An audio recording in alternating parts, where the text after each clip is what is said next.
بالله من الشيطان الرجيم بسم الله الرحمن الرحيم الحمد لله رب العالمين الحمد لله الذي هدانا لهذا وما كنا لنهتدي لولا أن هدانا الله الحمد لله الذي أنزل الفرقان على عبده ليكون للعالمين نذيرا والصلاة والسلام على خير خلق ونور عرش أفضل الأنبياء والمرسلين حبيبنا وسيدنا وسندنا وشفيعنا ومولانا أبي القاسم محمد اللهم صل على محمد وآل محمد وعلى آله الطيبين الطاهرين المعصومين المظلومين أما بعد فقد قال الله سبحانه وتعالى في كتاب المجيد وقوله الحق وهو أصدق الصادقين بسم الله الرحمن الرحيم فأقم وجهك للدين حنيفا فطرة الله التي فطر الناس عليها لا تبديل لخلق الله ذلك الدين القيم صلوات على محمد وآل محمد اللهم صل على محمد وآل محمد. All praise belongs to Allah and only to Him, because He is the Creator, and I begin in His blessed name for granting us this life and this opportunity to recognize His infinite mercy. And Allah has told us in the Quran in Surah Ibrahim, وَإِذْ تَأَذَّنَ رَبُّكُمْ لَإِنْ شَكَرْتُمْ لَأَزِدَنَّكُمْ وَلَإِنْ كَفَرْتُمْ إِنَّ عَذَابِي لَشَدِيدٌ. God has warned us and enjoined upon us that if we're grateful, He will give us more, and if we're ungrateful, then we deserve to be punished. It's a simple system. We as humans also transact at the same level. For when we have social transactions, there is an expectation for appreciation. And if we find ungrateful people within our circles, we tend to get frustrated with them, and generally we sever relations with them because we find them to be more of a burden than a blessing. And we always appreciate humans who are grateful, humans who are ever so thankful for every little thing that they have, and they make sure that they act on those gratitudes. And if you look at the system of Allah, Allah has granted us this life when we don't deserve it. We never have, never will we. All our actions and transactions will not quantify the deserving nature of our existence. And that is only due to His infinite mercy. And Allah says, كَتَبَ عَلَى نَفْسِ الرَّحْمَةِ, I have enjoined upon myself, I have made it obligatory on myself mercy, and Allah is merciful. And once we recognize that, and if it really, really sits in our hearts correctly, these sentences that I've just stated are just words. But if they truly resonate within our hearts, and they do settle properly, and they get infused into our blood and become part of our ethos, then we will also be merciful. We will be giving and forgiving, loving, caring and sharing, because it's just the nature of the reality. And the entire human race loves people who are giving, forgiving, people who are sharing, altruistic people be it, but nonetheless caring, loving, people who love their surroundings, people who are non-discriminatory at the material level. We discriminate at ethical levels. We're only discriminatory at ethical levels, not at material levels. We don't discriminate skin color, we don't discriminate size, we don't discriminate economics. We discriminate ethics. We abhor, we don't like evildoers. We love good doers. Whoever it may be, whether it's a Muslim or non-Muslim, we like good people. When we have that characteristic, it becomes a movement, it becomes a revolution. And what happens then is we become very intolerant to people who hate. We become very intolerant among those who cause disunity and fracture the families and fracture the societies. Because our nature then is to amalgamate, our nature is to unite, to bring unity. See, إِنَّمَا الْمُؤْمِنُونَ إِخْوَةٌ فَأَصْلِحُوا بَيْنَ أَخَوَيْكُمْ. The believers are brethren, therefore make peace between yourselves. Islam is a social system. It's a system that brings harmony, hence its name Islam. Islam, the root word is salama, which means peace, submission. When we submit to Allah, we bring peace, because the originator of peace is Allah. The originator of good is Allah. The originator of beauty is Allah. And when we submit, you see, وَمَنْ يُسْلِمْ وَجْهَهُ إِلَى اللَّهِ وَهُوَ مُحْسِنٌ. Those who submit their faces to Allah, they are the good doers. Why are we good doers if we submit to Allah? Because the origin, the continuity, the maintenance, the direction, and the ultimate goal of Allah is peace. This word peace is so powerful in the Quran that Allah, even in Surah Al-Waqi'ah, He says, لا يسمعون فيها لغوا ولا تأثيما إلا قيلا سلاما سلاما.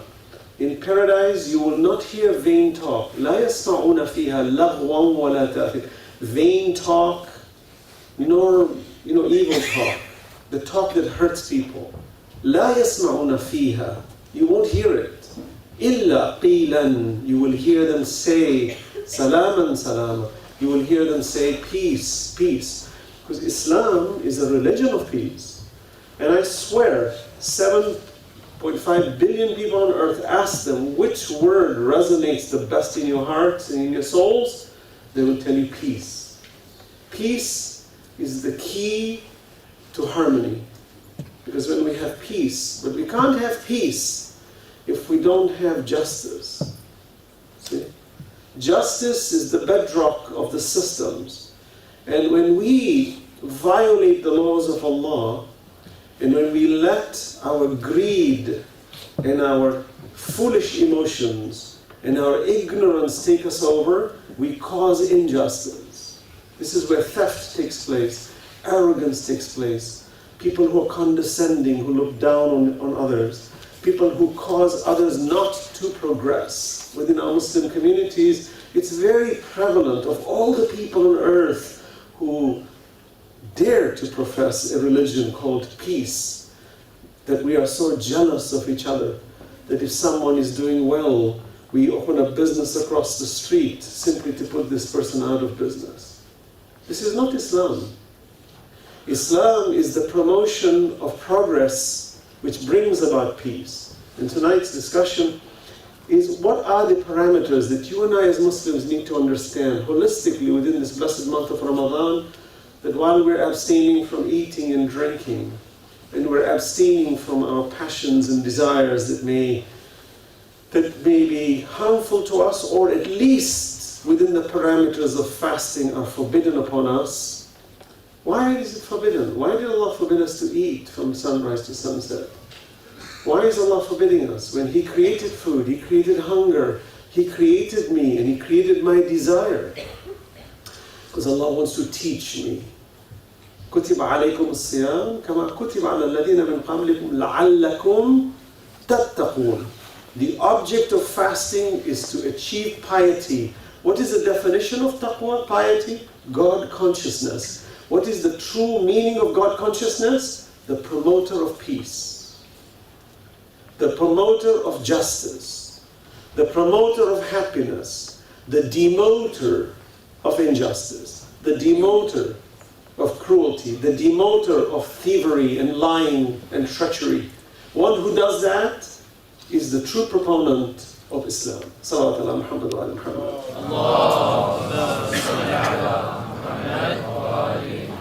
And in these blessed months, I think about it, no religion has been blessed the way we are. When it comes to communal efforts, Islam is the most communally sound system on earth. For example, the 5 daily prayers. No religion, including Christianity, has this capacity and power of the adjudication that Allah has placed as an injunction upon us, which is the Sharia of Salah 5 times a day. Aqim as-salah, maintain prayer. Inna salata tanha anil fahsha'i wal munkar. Prayer keeps you away from wrongdoing and evil. Wala dhikrullahi akbar. It is a great dhikr. But look at it from a communal point of view. Individual, sure, I can be in the dark of my room and praying to God. Even Christians have that, Jews have that, Hindus have that, Buddhists have that. Everybody's got that individual prayer moment. But which religion on earth has an institutionalized system wherein millions of people get together facing in one direction, praying 5 times a day. No religion in the world has that. All of them had it, they eradicated it. Paul of the Christians ended that prayer moment. He said the law is no longer needed. Salvation of Christ is sufficient. And he killed Christianity. Today Christianity is on the dying front, with due respect to Christians. It's on the dying front. Churches are being sold by the dozens. They are being rented by Muslims for Jummah prayers. Even in Rome, where the seat of Christianity once stood. What's happening to Christianity? According to the Detroit Archdiocese, 95% of Catholic youth never enter a church. 95% statistical fact. What does that mean? Within a few decades, there will be a dead religion within that town. Why is that? Because there is no institutionalized system of prayer. People only wake up during Christmas.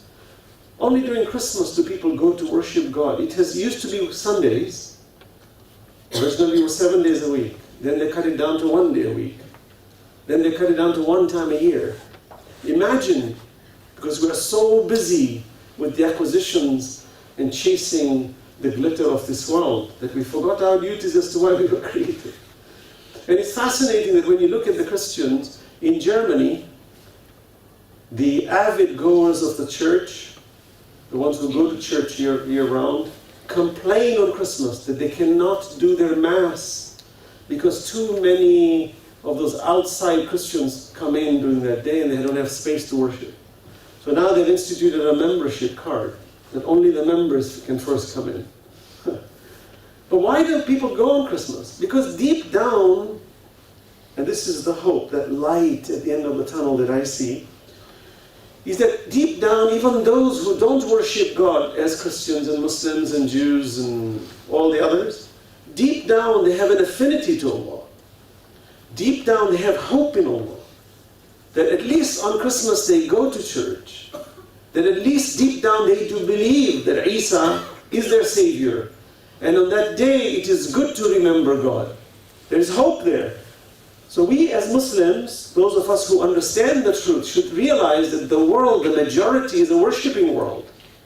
The majority wants to worship Allah. The majority wants to be submissive towards Allah. But there are no systems out there that help them. Churches and Islamic centers and institutions often are so draconian, they are so political instruments, they are used as machineries of control and power in such draconian ways that an average believer doesn't want to go into these facilities. And God forbid if they enter those facilities, those who are always attending will look down at them and say, oh, did you take a wrong turn? What brought you here? Like, mashallah, you are here.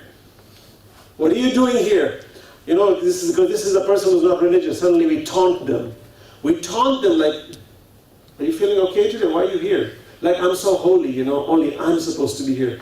And what happened to you? Wow, you found God now? You know, we taunt people. We're condescending. We make them feel bad.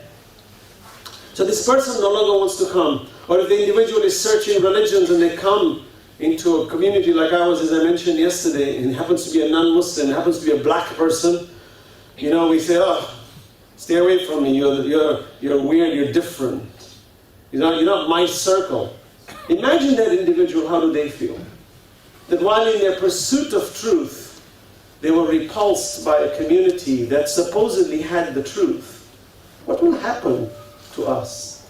We say the non-believers will be condemned on Judgment Day? I beg to differ.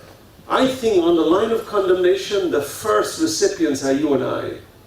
No one is going to be condemned more than you and I. But you say, no, but I pray, I fast, I give charity, I'm a Muslim. Allah says, ثُمَّ لَتُسْأَلُنَّ يَوْمَئِذٍ عَنِ النَّعِيمِ. On that day, we will ask you, what did you do with this gift? Did you abuse it? So when I say that in these nights that Allah has given us the opportunity and training us to fast communally, socially, when we break fast together, when we sit and we eat together, it's a momentous moment. I've seen people who are not very charitable become most charitable in the month of Ramadan. Whereas we should be charitable year-round. Charity. الذين ينفقون في السراء والضراء والكاظمين الغيظ والعافين عن الناس والله يحب المحسنين. They give charity in good times and in bad times, and they hold back their anger, and they forgive mankind, and God loves the good doers. This is a year-round process, not only in Ramadan, but thank God it's amplified in Ramadan, for that's the law of nature. And Allah is merciful that He says, okay, if you are going to be forgetful, then I will remind you. فَذَكِّرْ إِن نَفْعَتِ الذِّكْرَ سَيَذَّكَّرُ مَن يَخْشَى وَيَتَجَنَّبُهَا الْأَشْقَى. Remind them. Reminding is beneficial. Who will pay heed? The one who is already cognizant of his responsibility and her responsibility. سَيَذَّكَّرُ مَن يَخْشَى وَيَتَجَنَّبُهَا الْأَشْقَى. One who is sunk in his glory in his own evils, in the pursuit of the world, where the hearts have become hard, they will turn away from you like as if you are bothering them. See? وَإِذَا تُطْلَ عَلَيْهِ آيَاتُنَا وَلَّا مُسْتَكْبِرًا كَأَن لَّمْ يَسْمَعَهَا كَأَنَّ فِي أُذُنَيْهِ وَقْرًا. When you recite the verses to them, see, وَإِذَا تُطْلَ عَلَيْهِ آيَاتُنَا وَلَّا مُسْتَكْبِرًا, they look at you with arrogance like, see? What are you talking about? They don't like to be reminded. مُسْتَكْبِرًا كَأَن لَّمْ يَسْمَعَهَا, like they didn't hear you. كَأَنَّ فِي أُذُنَيْهِ وَقْرًا, like there is a heaviness in the ears. That one, God forbid you and I become that. That one, the mustakbiran, كَأَن لَمْ يَسْمَعَهَا, Allah despises. And one way of Allah protecting me from that attitude is this blessed month of Ramadan. Salawat ala Muhammad wa ala Muhammad. Allahumma salli ala Muhammad wa ali Muhammad. Because for us to be arrogant and to be haughty is a horrible state to be in. So when we are pliant, when our hearts want to listen, Ramadan helps us with that. That while we have the capacity to put food in our mouths, and we have the capacity to commit haram, we say, no, God watches me. Wallahu basirun bima ta'malun. God sees what I do, and I'm liable to that. And it is good for me, and it is training me. That communal level, no religion has it but Islam. Fasting, millions, billions of people, billions of Muslims on earth are fasting today. If not at least over 1 billion. There's at least 2 billion Muslims on earth, right? They're fasting. What does it do? It creates a movement. It creates a spiritual movement. But alas, alas, I say, as much as we fast, our movement is so slow. Alas. For the power that we possess and the potentials that we have in bringing about equity, justice, and harmony in the world, we're using religion as a recycling instrument. When we come for 30 nights and we fast, we break our fast, we are oblivious of our responsibilities with non-reflections. We're busy once the fasting is done. I've seen it in the month of Ramadan. At night, after people fast, they sit outside in certain countries and they gossip. I come out of the masjid in certain countries and you see them all sitting there and they start talking, and they're always they have sarcasm, sarcastic talk. But they want to give you a sarcastic sentence. They want to act smart. Or they'll give you some kind of a condescending remark. And you look at them and say, hasn't the fasting offered you anything? That you just fasted all day today. And you're so busy now, sitting on this bench, gossiping? What has fasting done for you? It's like those who go to Hajj, and they come back and say, I'm Hajj, fulan, fulan. And some of them get so angry if you don't call them Hajj. Hajj, I'm Hajj. MashaAllah. My apologies. Hajj. Imam Jafar Sadiq alayhi salam says to his companions, you know what Hajj is? Comes back a different person, not an arrogant person. That when he was the guest of Allah, while he was in that dusty valley of the Kaaba, and while he was taken to Arafat, and while he was donned with a simple dress, and while his glamour and beauty was stripped to take him down to his basic levels of humanity, did he learn anything? Did he come back, or did she come back a different person? So we call ourselves Hajj, but what have we produced with our Hajj? Some of us hold banners of having done dozens of Hajj and ziyarah. Oh, ziyarah, 5-star ziyarah, 5-star hotel, Imam Hussein, 5-star. We eat such good food. While there's a child outside in Iraq starving, we are having nice puddings and nice food, 5-star. Why? Imam Hussein, we love you, Imam Hussein. You're the best. You know. Ya laytana kunna ma'akum, fanafuza ma'akum. We wish, you know. Right? We wish we were with you. Imam says, 5-star? MashaAllah, nice. And no one said it's wrong to be in a 5-star. No one said it's wrong. It's not wrong to be in a 5-star hotel, so don't get me wrong on that. There's an equity balance, that when the individual is staying in those, are they concerned? My concern is for those who cyclically do this to show off, and they say, I'm going to ziyarat. And by the way, going to ziyarat, mashallah, even in a 5-star, is 1,000 times better than someone says, I want to spend my money and go on some naked beach someplace. Alhamdulillah. At least you're going to a 5-star. It's nice. It's not an accusation. But when a person does go, deep down we have to say, I've spent $5,000 to go for ziyarah. What am I accomplishing? What am I bringing back? Am I going to change my society at the social justice level? Then go to ziyarah every day. You know, ziyarah is a highly recommended act. Ziyarah of Ahlul Bayt and ziyarah of Rasulullah is highly recommended. If you and I could do ziyarah every week, every month, do it if you can. It's a barakah, because it connects you with the roots of Islam. If you and I could go to Umrah every year and go to Hajj every year, our Imams went to Hajj every year, but look how they went, and look what they did, and look what they brought back. The revolution is what we're talking about. These instruments of fasting, salah, hajj, zakat are instruments of changing the society towards social justice, not as a recycling mechanism to be used on Judgment Day as a means to enter paradise. Salawat ala Muhammad wa ala Muhammad. So us all as Muslims, I swear I say this and I'm going to say it over and over, we are blessed as a religion. Highly blessed. That's why Islam is the fastest growing religion in the world. That is why it is so attacked. Islam is on the attack. It has been in the attack for 14 centuries. It has never stopped. The day our messenger declared his Islam in Mecca to today, the attack from the enemy has not stopped. And the growth of Islam has continued. Allah promises it. Inna fatahna laka fatham mubina. I promise you victory, O messenger. You will succeed, and your success will be beyond measure. I see it. I travel. I was at Harvard, and I was speaking, and I saw professors, you know, very, very learned erudites within a very prestigious institution, and they are talking about this spectacular nature of Islam, and many of them had already become Muslims.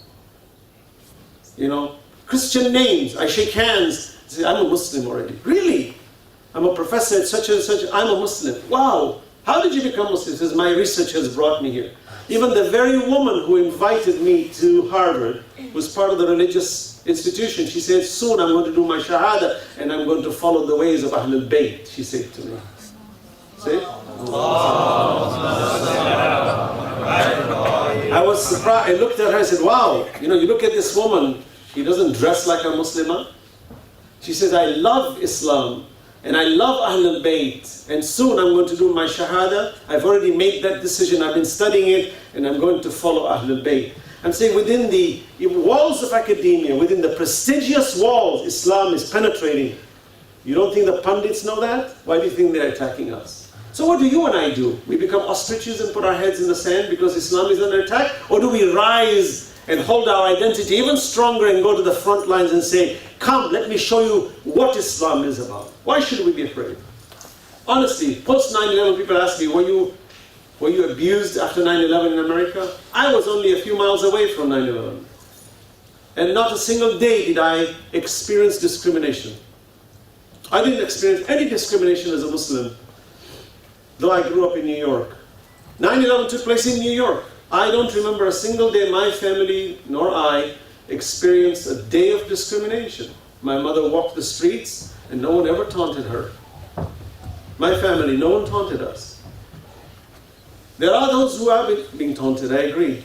But I sometimes feel it's a blessing of Allah that we're not. But I feel there's enough justice and equity within societies, even in the United States, that people appreciate diversity. And as a Muslim, I've never been taunted. Even in my university, I was very vocal. Vocal even in my campus, even in where I stayed, I was vocal as a Muslim. People used to ask me, what are you? I never said I am, Indian, Khoja, East African. I'm technically African American. I never say that. I say I'm a Muslim first. Because to me, Islam is my nationality. Islam is my way.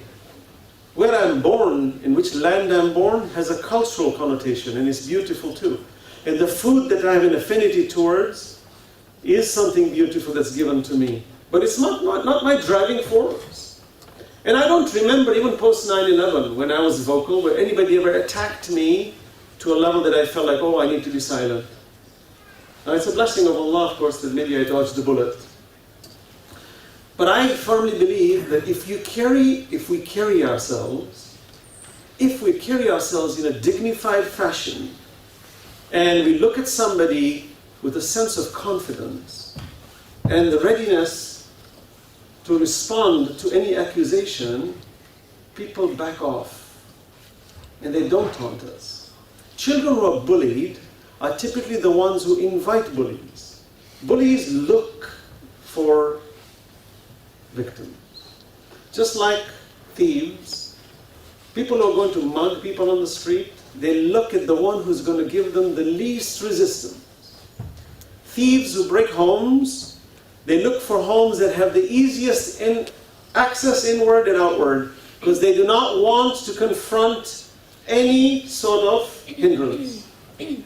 So if we take precautions, where we protect our homes, even with a sign that says guarded, it may not even have an alarm system, but you put something out there, it will deter the thief. Because the thief will think twice before they do something. So when we complain in the world that us Muslims are under the attack, I often think, why are we under attack? Maybe we've left our doors open too wide. Maybe we have no security measures. Maybe we are so reckless in our approach that the thief has considered us easy target. Take an example in Pakistan. In Pakistan, our Shia community is killed with impunity. They get shot and they run away. They get shot and they get run away. Hundreds, thousands of them killed. How did that happen? And none of these perpetrators were caught. Because in their minds they said, it's a piece of cake. You go and kill them, no one will come after you. Because even the government is in cahoots with them. Because the government is not going to find them. Because the government is party to this. But at the end of the day, what do we do to protect our own interests? That's at the physical level of protection. That's at the level where the enemy is going to strike us. You take the south of Lebanon, when it was invaded by their neighbors. At first, they just rolled in with their machines. And they took over the nations. And they made everybody subservient to them. Until the community in South Lebanon rose and says, enough. We're going to kick them out. And we're going to take Islam the way our messenger taught us how to defend ourselves, in the proper way with equity and justice, that this is our divine given right to be who we are, and we will not allow any kind of intrusion, because it is our right as a human race to have our own land with freedom. And they kicked them out. Not only did they kick them out, when the enemy wants to come now to cross the border, the floor gets wet. Yellow color. Because they're terrified to cross. Good. Stay back there in your stolen lands, because don't steal more. See, what happens now? Dignity comes in the way. The world attacks you. How dare you fight for your freedom? The same proponents of democracy want to make us slaves. Whereas Allah says, you are a Muslim, rise to the occasion and do not listen to the call of the enemy. They want to subject you to slavery. But how does that work? You look at that group that has risen and been firm against oppression. Where do you think they get their energy from? Haphazard from the sky? There are many nations who are being invaded as we speak today. Many lives that are being lost as we speak today. What gives this group the impetus to have the kind of quality that is so effective that moves the most powerful army behind the border lines and makes them terrified. If it is not Islam in the way of Ahlul Bayt, what is it? Salawat ala Muhammad wa Muhammad. It is. Examine it. The world should take a lesson from these groups, and they should take a lesson from Al-Islam. Inna ad-deena inda Allahi Islam. This Islam, not the Islam of words, where we bow to our masters and we have flags with swords on it, with La ilaha illallah Muhammadur Rasulullah, when we are the biggest sycophants, brown nosers on earth that have sold our oil and our souls to the devil. Not that group. The ones who claim to be Khadimul Haramain. Not those thieves. The ones who follow the pathway of the Banu Umayyah and Muawiyah. No. We follow the way of Rasulullah, and the way of the Quran, and the way of Ahlul Bayt. And we have Salah that has been enjoined upon us with such strategies in a social, communal fashion that we understand this revolutionary power that Imam Hussain a.s. goes to Karbala. That while his family is being butchered, time of Salah, he enjoins his small army and he loses half his army. But the Imam says, we have come to fight for this. In kana deen Muhammadin lam yastaqim illa biqatli. If this deen of Muhammad cannot be upright except by my death, then swords come and get me. What is it about keeping it upright? It is about keeping this prayer upright. It is in action towards it, because the power of communal prayer is a greater battlefield, is a greater battle against shaitan than any community on earth. That is why we Muslims are progressing. It is the barakah and the rahmah of Allah subhanahu wa ta'ala that He has given us these institutions. Salawat ala Muhammad wa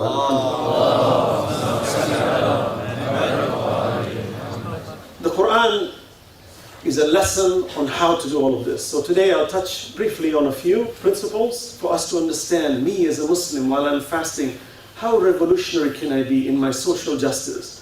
That while I pray to Allah at night and I weep at night and I have my spiritual journeys towards Allah, Allah says your true belief in your spiritual journey is to do my work on earth, to bring equity and justice. And when the enemy stops you, you come and go into sujood and cry to me and beg from me.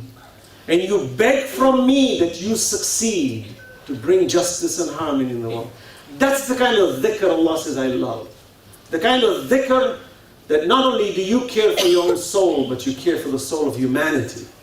That's the dhikr. إِنَّ الَّذِينَ يَخْشَوْنَ رَبَّهُمْ بِالْغَيْبِ لَهُمْ مَغْفِرَةٌ وَأَجْرٌ كَبِيرٌ وَأَسِرُّ قَوْلًا أَوْ اجْهَرُوا بِهِ إِنَّهُ عَلِيمٌ بِذَاتِ الصُّدُورِ.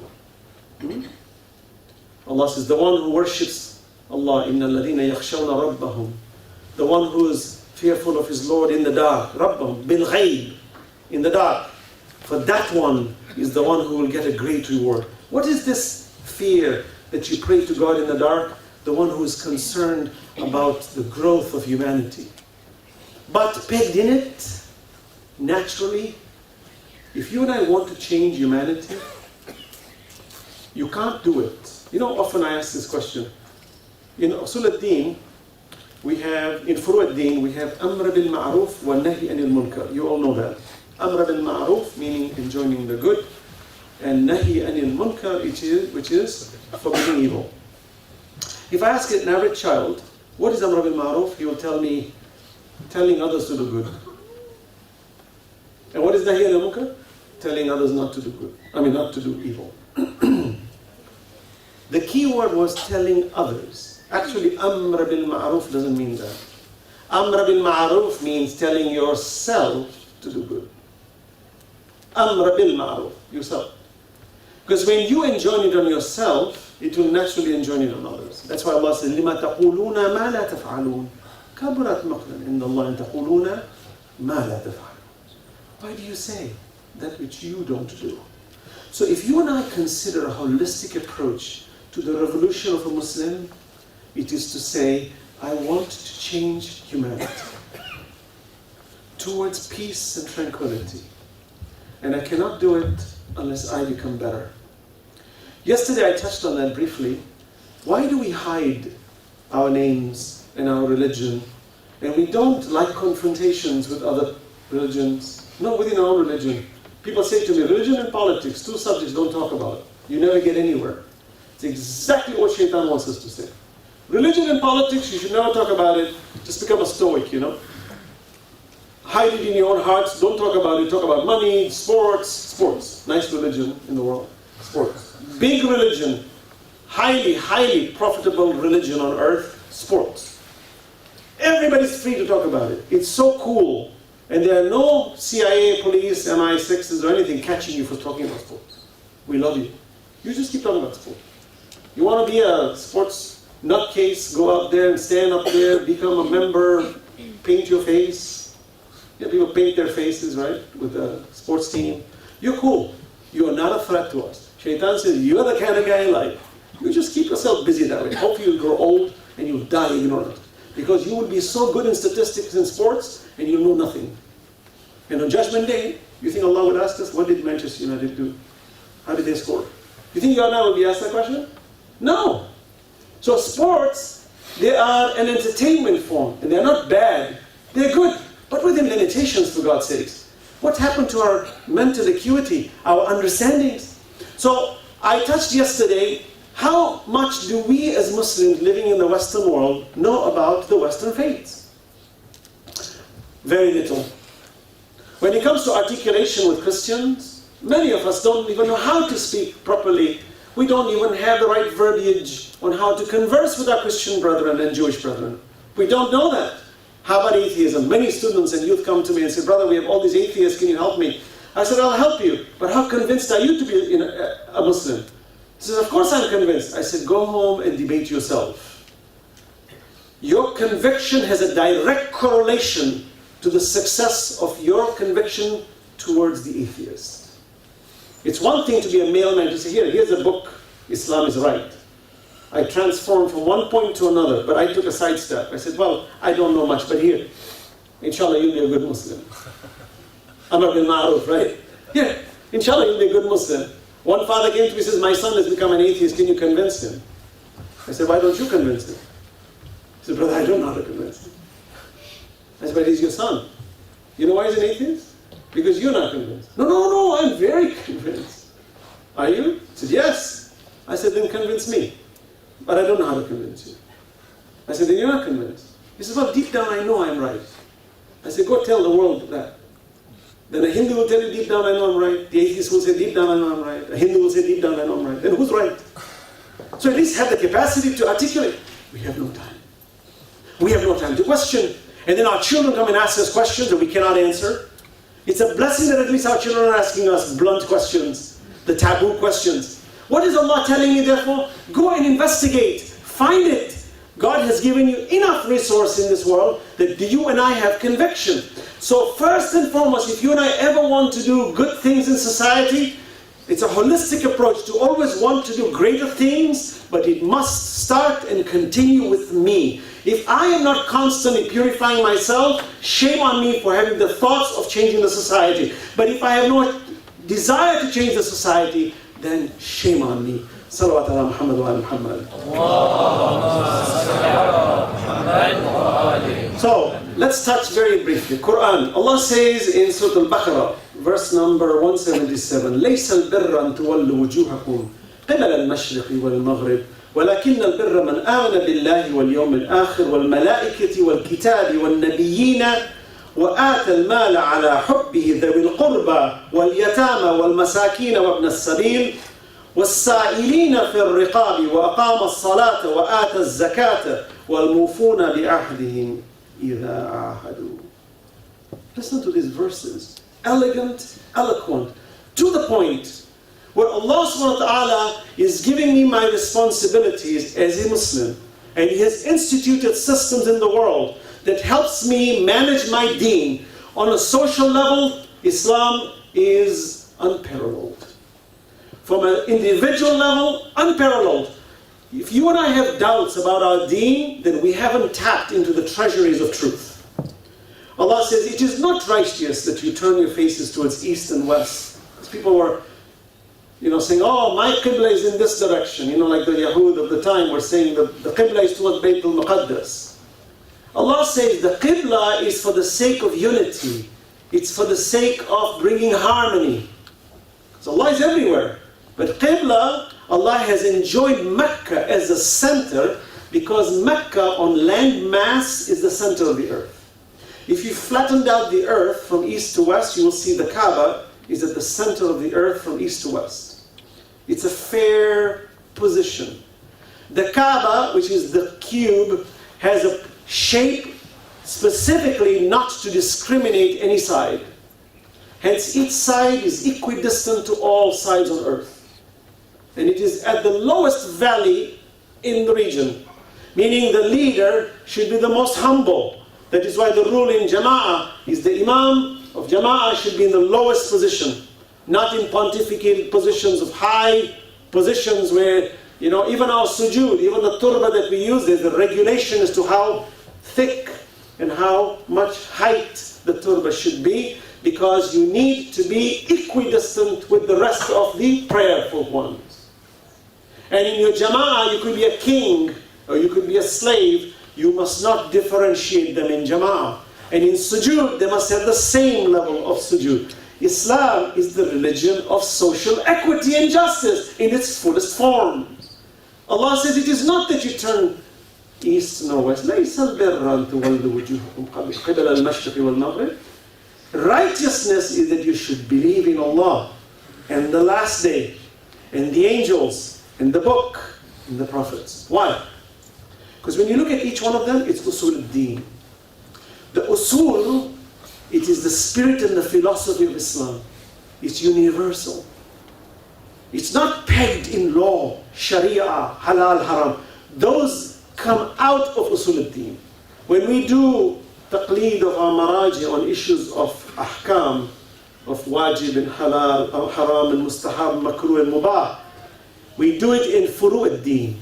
Ijtihad is obligatory in furu al-deen only. In furu, not in usul. Usul, there is no ijtihad. You cannot follow a marja on usul al-deen. You and I can learn from the marajid, we can learn the philosophies, but there we are independent and we are held liable on Judgment Day within the principles of the roots of religion between ourselves. Islam is that religion that drives that central authority within us. Hence, you and I are responsible on Judgment Day. We are not where we just give up our thinking and we throw it to a marja. We throw it to the Ahl al-Khibr, or we throw it to Fas'aluna, Fas'alu Ahl al-Dhikr. We throw it to Ahl al-Dhikr. Ahl al-Dhikr, you think for us. No. Blind emulation in thinking in Islam is forbidden, it's haram. You and I are proactive thinkers, proactive movers, and we're constantly reflecting, and we have to find the balancing point to say that how do I learn righteousness? What do I do to become righteous? And a believer, as I say, always is thinking, what can I do to change my community? What can I do, therefore, to change my world? That's a believer. All the companions, the good companions of the Holy Prophet sallallahu alaihi wasallam, they were like that. Salman Farsi, for example, why did he come to Medina? He was traveling in search of truth. He was taken as a slave, and he was enslaved for a long period of time in Medina. Yet look at how he moved with the messenger. That once the messenger freed him and took him within his tutelage, you find Salman became the closest companion that the Prophet says, Salman minna Ahl al-Bayt. Salman is like Ahl al-Bayt. But what was Salman's movement? His movement was revolutionary. He was a social justice person. He fought for justice for humanity. He didn't just fight for his own iman. He fought battles. He also introduced the trench idea for saving the Muslim Ummah from the onslaught of the Meccans. He participated in establishing social justice. So Salman was a great personality. But you will notice that within our societies today, we have all sunk down to our little cultures, our little titles, our little centers, and we're really not progressive. Same way as the pagans of Mecca were. They were arrogant. They considered their aristocracy to be the chosen, and everybody else was a slave. And there's a hadith where you see, remembering Salman, where everybody was saying, I'm from such and such a tribe, when they were following the messenger. Now Salman was from the outside of the tribes, so he was not among the Arabs. And each one was flaunting, I'm from such and such a tribe, and I come from such and such a community. How often do we do that? It's so common, isn't it? It's amazing how common. Now it's nice when someone says, I come from this country, and I come from the same country. You feel good. Oh wow, you're like one of me. That's nice. You know, we speak the same language. It's good. لِتَعَارَفُ, Quran says. So you know each other. But don't bask in it. And don't taunt others. Oh, I come from the Khoja community. You know, we're the best people in the world. Really? Like, hello? You know? When did we become the best? Or I'm Iraqi. Or I'm Lebanese. I come from British Bale. I'm the best. Really? When did God say, you know, the akthar, the best from where? When did the Prophet say that? Allah says, Inna akramakum indallahi atqakum. Look what Salman answers. When it came to time for Salman to introduce himself, now he was not from the region, so the Arabs didn't know him. He says, my greatest trait is that I was a lost creature guided by this messenger. And my deen is Islam, and that is my merit. What an answer. He says, my merit is Islam. My merit is my guidance of Rasulullah, and this man is my guide. And I have no greater merit than that. Not I come from this tribe, and I'm a Persian, and no. This is my merit, Salman. And the Prophet says, see, this is Islam. So you and I need to follow those prescriptions. And Allah says, it is not. Believe in the angels, the books, and the prophets. And what are every one of these? Universal messages. The Quran, Allah, prophets, Islam. You will look at it, it's for all of mankind. And you and I claim to be Muslims, then we must profess that. That is what makes us righteous. Now, Allah says, what is the practical aspects? They give away wealth out of love for Him to the near of kin and the orphans and the needy. وَيَطْعِمُونَ الطَّعَامَ عَلَى حُبِّهِ مِسْكِينًا وَيَتِيمًا وَأَسِيرًا. Action. We say, why do we love Ahlul Bayt? Well, in Surah Al-Dahr, Allah talks about Ahlul Bayt giving all their food in the state of fasting to the poor, the orphan, the wayfarer. Right? Ta'am, miskeen. Right? Why are they giving it to the miskeen? Because they care for social justice. And what do they reply? لَا نُرِيدُ مِنْكُمْ جَزَاءً وَلَا شُكُورًا. We want no reward, not even thanks. How often when we do good, we want our names plastered everywhere? We want our accolades. MashaAllah, look at all the good this guy there. Please make sure you list it all. I need the whole world to know what good I've done. The only time we should list our names, and our names should be mentioned or could be mentioned, as Allah says, sirran wa alaniyya. When you give charity, in secret or in knowing. When should it be known? The niyyah within the self is to encourage others to give. That's good to acknowledge. To say, put the name, let me encourage others to give. For that reason, let the name go up. Otherwise, don't put your names up. You find the Quran says they give out of the love of Allah. They want no rewards. Imam Muhammad Baqir ﷺ has stated that when you flaunt your good deeds, it gets washed away. On Judgment Day, there is no value. You will wait on Judgment Day. The kitab that will be written on your chest will have that deed. But you will wonder, where's the reward? Allah will say the reward was earthly because you wanted the earthly reward. You wanted the world to praise you. You got your reward. You got nothing now. Allah says the needy and the wayfarer and the beggars and the emancipation of the captives. They free the captives. Who are the captives today? You know how much slavery occurs today? There is more slavery in the world today than in the history of the human race. You say, no, impossible. There was a time people were slaves. They were put in chains. They were sold on the market. You will be surprised, the underworld. There are more slaves on earth today than there ever existed on earth before. Look how Shaitan has created the system of slavery. We as Muslims should concern ourselves on the eradication of that. And you might be thinking, how? We'll discuss it the next few nights. You watch. I promise us. When you look at great revolutions, you go to that revolution and say, when did you start? How did you start? They will tell you, I started with little steps. Even Imam Khomeini, rahmatullahi alayhi, his revolution was small steps. When he was in Iran, even when he was in Najaf, he refused to be a victim. He stood for his right and he was vocal about it. And nobody looked at him. Before he became famous, his jama'ah did not even have 2 lines behind him. The followers behind him were not even 2 lines. Did he care? Small little baby steps that leads to a world-class revolution, that nations on earth today are coming down on their knees for what he stood for with justice and equity, that even South African justice, that South African apartheid fell because the local South Africans understood the revolution of this personality. And there are people within our Muslim communities who don't like him, who despise him. No problem. You probably don't know who they are. Because really people even despised the prophets and the Imams, and they said bad things about them. But as Isa a.s. says, judge the man by the fruits he bears. Salawat ala Muhammad wa ala Muhammad. Allahumma salli ala Muhammad wa ala. Tomorrow I will discuss surahs very quickly, and watch, you will taste social justice. The entire Quran is a book of social justice. The entire Quran. From Surah Al-Fatiha to the last verse, you will see it is a book on social justice.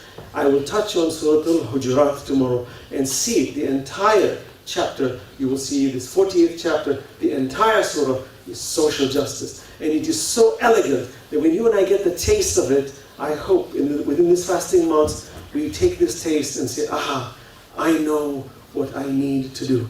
Believe me, if you and I touch the energy of the Quran, there will be no apathy in deen.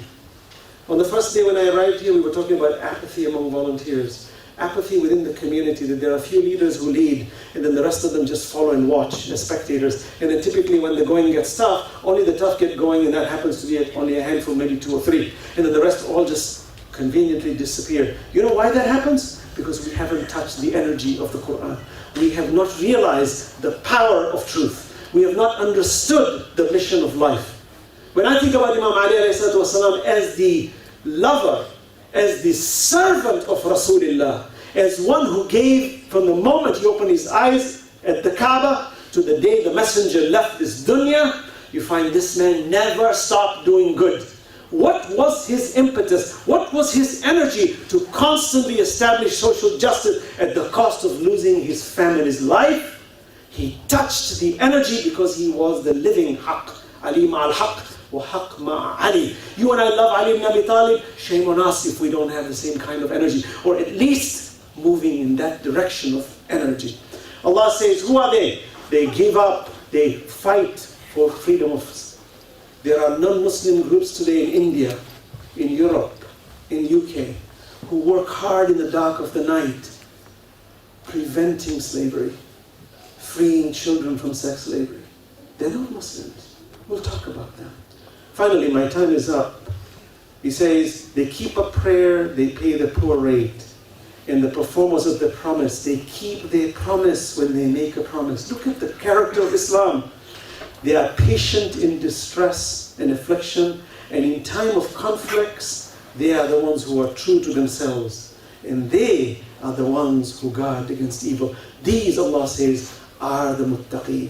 We'll talk more about it tomorrow. بسم الله الرحمن الرحيم اللهم إنا نرغب إليك في دولة كريمة تعز بها الإسلام وأهله وتذل بها النفاق وأهله وتجعلنا فيها من الدعاة إلى طاعتك والقادة إلى سبيلك وترزقنا بها كرامة الدنيا والآخرة ربنا اغفر لنا ولإخواننا الذين سبقونا بالإيمان ولا تجعل في قلوبنا غلا للذين آمنوا ربنا إنك رؤوف رحيم وآخر الدعوة الحمد لله رب العالمين.